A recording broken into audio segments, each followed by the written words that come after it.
Hello friends and my dear student, welcome to Sarang classes. आज मैं आपको पर्यावरण अध्ययन ईवीएस का जैव विविधता का बायोडायवर्सिटी का पार्ट 3 लेके आया हूँ। अभी तक मैंने 2 पार्ट अपलोड कर चुका हूँ। अगर आपने नहीं देखा है तो आप डिस्क्रिप्शन बॉक्स में जाके वहाँ पे दोनों लिंक अवेलेबल है, जिससे आप ईवीएस के जैव जैव विविधता जो आपका पार्ट 3 है, चैप्टर 3 है ईवीएस का, उसका है, उसी के सारे क्वेश्चंस मैं करा रहा हूँ। इसके बाद मैं चैप्टर वाइज पढ़ा रहा हूँ, तो इसमें चैप्टर वाइज आप उसको ध्यान रखिए। ठीक है, तो डिस्क्रिप्शन बॉक्स में लिंक है, वहाँ से आप उन दोनों को देख सकते हैं। इसके अलावा अगर आप हिस्ट्री के, ज्योग्राफी के, मैथमेटिक्स के और करंट अफेयर के जो आपको जिस टाइप का चाहिए, एसआरएन क्लासेस पे हर एक वीडियो अवेलेबल है। आप प्ले लिस्ट में जाके उसमें आप देख सकते हैं अपने अकॉर्डिंग। ठीक है, चलिए शुरू करते हैं। ईवीएस जैव विविधता बायोडाइवर्सिटी। ठीक है, सीटेट 2020 और यूपीटेट एग्जाम के लिए सबसे महत्वपूर्ण क्वेश्चंस हैं। One liner most important question start करते हैं, टाइम को वेस्ट ना करते हुए। देखिए, एक मिनट।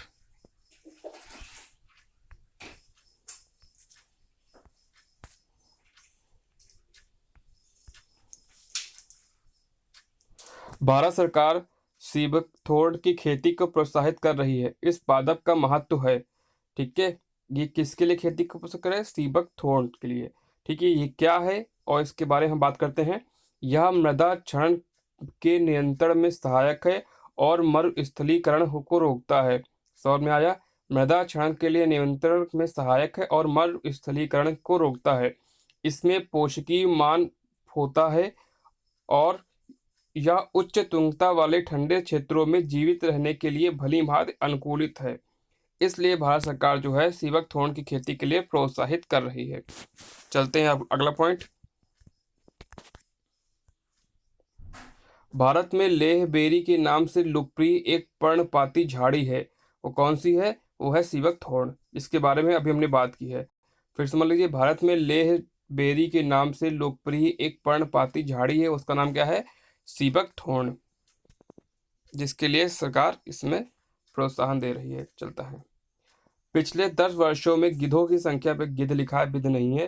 ठीक है, पिछले 10 वर्षों में गिद्धों की संख्या में एकाएक गिरावट आई है।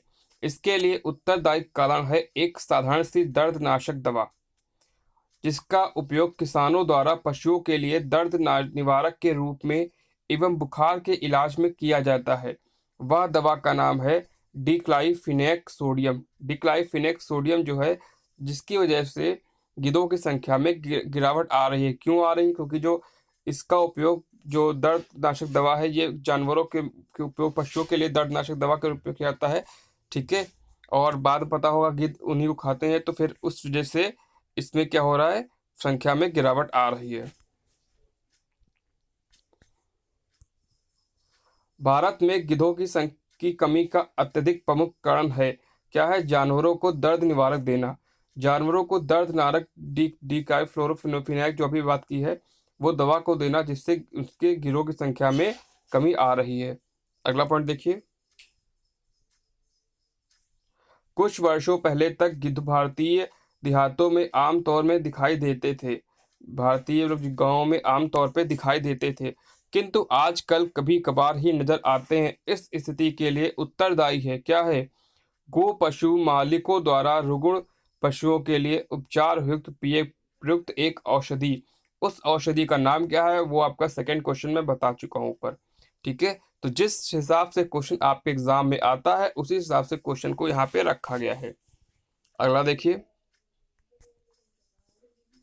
मॉरिशस में एक वृक्ष प्रजाति प्रजनन में असफल रही, क्योंकि एक फल खाने वाला पक्षी विलुप्त हो गया। वह पक्षी था डोडा। डोडा, फिर समझ लीजिए। मॉरिशस में एक वृक्ष प्रजाति प्रजनन में असफल रही, क्योंकि एक फल खाने वाला पक्षी विलुप्त हो गया। वो कौन था? डोडा। डोडा पक्षी। अगला देखिए। मॉरिशस के टम्बकला कोक, जिसे डोडा वृक्ष के नाम से भी जाना जाता है, प्रजनन प्रजनन में असफल रहा, जिसकी वजह से यह लगभग विलुप्त हो रहा है। इसका मुख्य कारण है डोडा पक्षी की विलुप्ति। डोडा पक्षी की विलुप्ति की वजह से क्या हो रहा है? उसके बीज नहीं बन पा रहे हैं। भारतीय वन्य जीवन के संदर्भ में उड्डयन विलुप्त फ्लाइंग फॉक्स है? कौन है? चमगादड़। चमगादड़ को फ्लाइंग फॉक्स कहते हैं। ठीक है, अगला देखिए, इसके बारे में हम बात करते हैं अगले क्वेश्चन में। Greater Indian fruit bat, greater Indian fruit bat, ठीक है, के नाम से भी जाना जाता है, वो क्या है? इंडियन फ्लाइंग फॉक्स, जिसको बोलते हैं चमगादड़। ठीक है, अगला देखिए, डुगोंग नामक समुद्री जीव जो कि विलोपन की कगार पे है, वह है एक स्तनधारी। स्तनधारी मैमल जो होते हैं वो क्या है? डुगोंग नामक समुद्री जीव, ठीक है, जो कि विलोपन की कगार पे है, वह है एक स्तनधारी, ठीक है, मैमल्स। अगला देखिए, भारत में पाए जाने वाले स्तनधारी डुगोंग के संदर्भ में सही है, क्या सही है? यह एक शाकाहारी समुद्री जानवर है। फिर समझ लीजिए, डुगोंग क्या है? यह एक शाकाहारी समुद्री जानवर है। इसे वन्य जीव संरक्षण अधिनियम 1972 की अनुसूची के अधीन विविध संरक्षण दिया गया है। ठीक है, क्या दिया गया है इसे? 1972 के अधिनियम के वन्य जीव अधिनियम के तहत सुरक्षा प्रदान की गई है, संरक्षण दिया गया है। ये क्या है? डिगोंग। डिगोंग अगर मैं सिंपल सी भाषा में कहूँ तो उसे समुद्री गाय भी कहते हैं। चलते हैं अगला पॉइंट। इस पॉइंट मैंने क्लियर कर दिया है। यह एक समुद्री स्तनधारी है और घास खाने वाली इसकी आदत के कारण इन्हें समुद्री गाय भी कहा जाता है। कौन है? ड्यूगोंग। ठीक है, समझ में आ गया होगा। यह एक समुद्री स्तनधारी है और घास खाने की इनकी आदत के कारण इन्हें समुद्री गाय भी कहा जाता है। वो क्या है? ड्यूगोंग। चलते हैं अगले पॉइंट की तरफ, टाइम को वेस्ट ना करते हुए। जिन 3 मानकों के आधार पर पश्चिमी घाट श्रीलंका एवं इंडो वर्मा क्षेत्रों को जैव विविधता के प्रखर स्थलों हॉट स्पॉट के रूप में मान्यता प्राप्त हुई है, वो हैं क्या है? जाति बहुताय, स्पीशीजनेस, स्थानिकता और आकांक्ष बोध। ठीक है, ऐसे क्वेश्चन आपको लंबे लंबे सीटेट के एग्जाम में काफी मिलते हैं। अगला देखिए, इसके बारे में बात करते हैं। वर्ल्ड लाइफ इंटरनेशनल नामक संगठन क्या है? ठीक है, वर्ल्ड लाइफ इंटरनेशनल नामक संगठन से संदर्भ में क्या कथन सही है? आइए बात करते हैं। यह संरक्षण संगठनों की विश्वव्यापी भागीदारी है। यह महत्वपूर्ण पक्षी एवं जैव विविधता क्षेत्र, important bird and biodiversity areas के रूप में ज्ञात स्थलों की पहचान करता है। समझ में आ गया होगा बर्ड लाइफ इंटरनेशनल क्या है? यह संरक्षण संगठनों की एक विश्वव्यापी भागीदारी है। यह महत्वपूर्ण पक्षी एवं जैव विविधता क्षेत्र, important bird and biodiversity areas के रूप में निर्देशित स्थलों की पहचान करता है। चलते हैं अगले पॉइंट की तरफ। जैव विविधता हॉटस्पॉट की संकल्पना दी थी, किसने दी थी? ब्रिटिश परिणावित नॉर्मन मार्शस द्वारा। नॉर्मन मार्शस द्वारा जैव विविधता हॉटस्पॉट की संकल्पना दी थी। हॉटस्पॉट क्या होता है इसके बारे में आप अच्छे समझते हैं। जैव सुरक्षा का कार्टेजोव उपसंधि प्रोटोकॉल के पक्षकारों के प्रथम बैठक 23 से 27 फरवरी 2004 के मध्य संपन्न हुई थी। कहाँ हुई थी? मलेशिया की राजधानी कुआलालंपुर में। मलेशिया की राजधानी कुआलालंपुर में इसकी बैठक संपन्न हुई थी। अगला पॉइंट देखिए,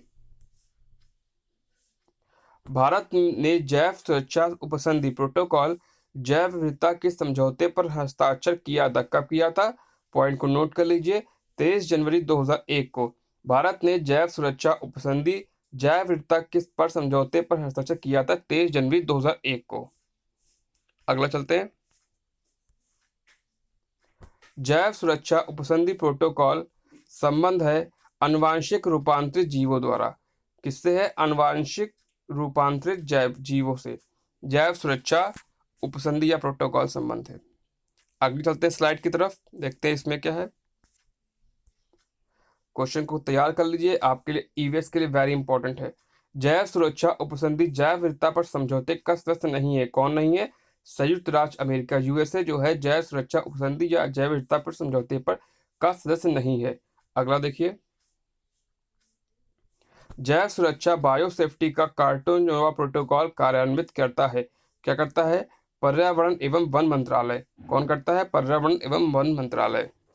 अगला देखिए, बुलाई और लवणीय क्षेत्र एक भारतीय पशु जाति का एक प्राकृतिक आवास है। उस क्षेत्र में उस पशु के कोई भी पर बच्ची नहीं है, किंतु आवास ध्वस्त होने के कारण उसका अस्तित्व खतरे में है। यह पशु है, क्या है? भारतीय वन गधा। ठीक है, फिर समझ लीजिए, भारतीय वन गधा जो है बुलाई और लवणीय इस क्षेत्र का एक भारतीय पशु जाति का प्राकृतिक आवास है। उस क्षेत्र में उस पशु की कोई भी पर बच्ची नहीं है, किंतु आवास ध्वस्त होने के कारण उसका अस्तित्व खतरे में है। वह पशु है, कौन है? भारतीय वन्य गधा। अगला देखिए,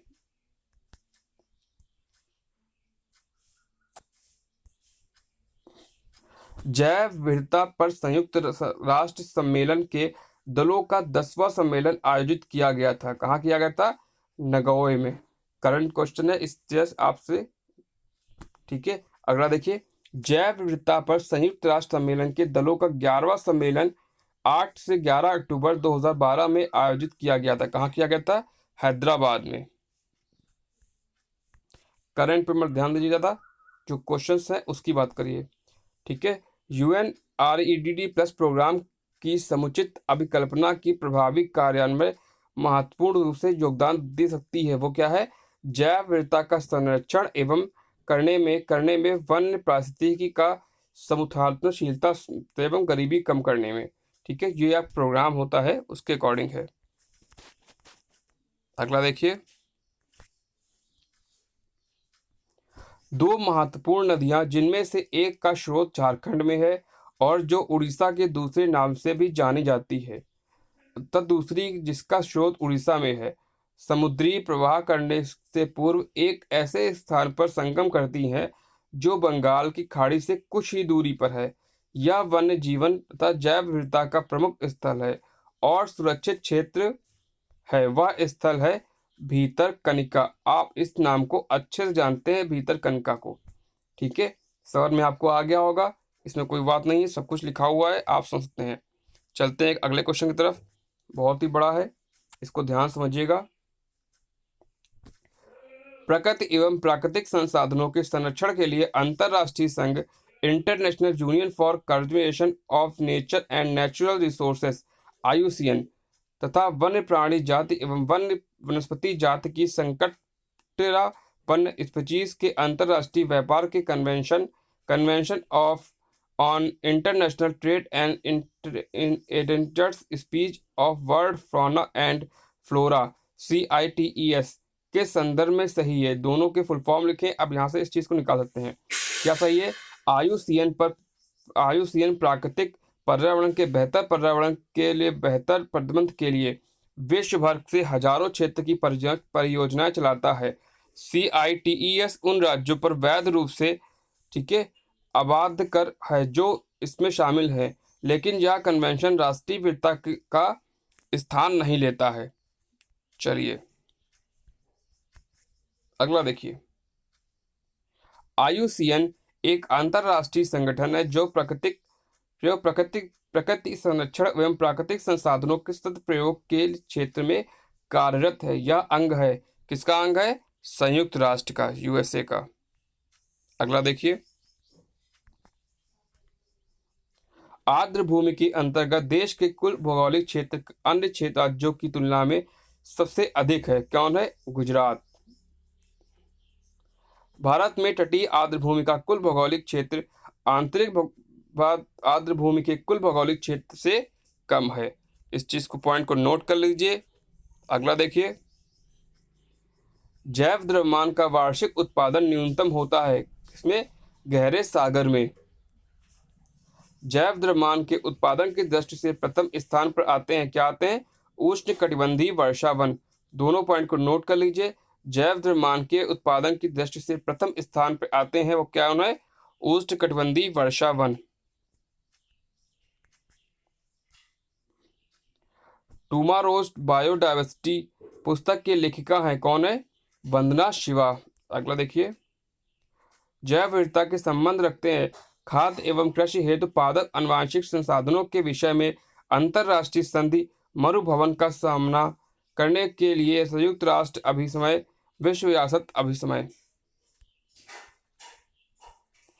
अगर वीडियो अच्छा लगे तो वीडियो को लाइक करिए, चैनल को सब्सक्राइब करिए। आपका अपना चैनल है SRN क्लासेस। Thank you.